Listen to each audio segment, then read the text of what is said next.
Hello, this is Sophia K interviewing Tristan Medeiros. So, describe the members of your family and their relationships for me.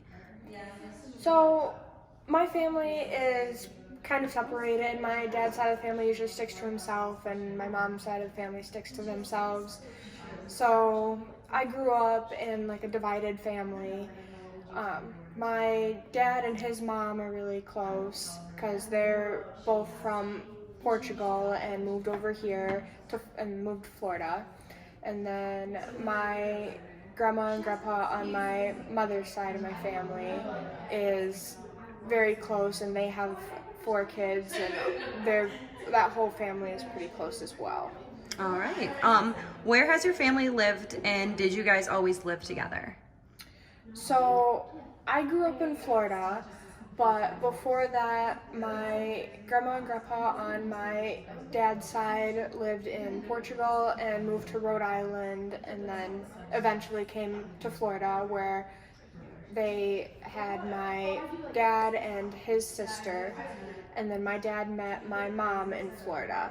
So I always lived with my mother and my grandma and grandpa down in Florida. Awesome. Okay. How has your family changed over time? So over the years, my family's been through some rough patches. Okay. My mom passed away about 4 years ago, so that was kind of hard to deal with, and my grandma and grandpa and I grew closer, and we started talking to my aunt more, who moved away when she was younger, and we got to see all of her kids and her grandkids as well. I'm so sorry to hear that, but I'm glad you guys overcame it.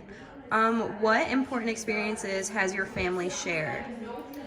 So one important experience that I think brought a good portion of my family closer together is the move from Florida to Michigan.